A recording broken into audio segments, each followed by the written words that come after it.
I've seen a lot of change, been through a lot of pain. Some things are not the same as they were a year ago, but all will be okay. I move on each and every day.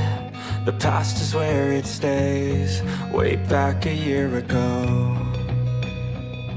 I've changed for the better this time. I thought I would never be fine. I strive just to say I'm alright, and for the first time in a long time I'm alright.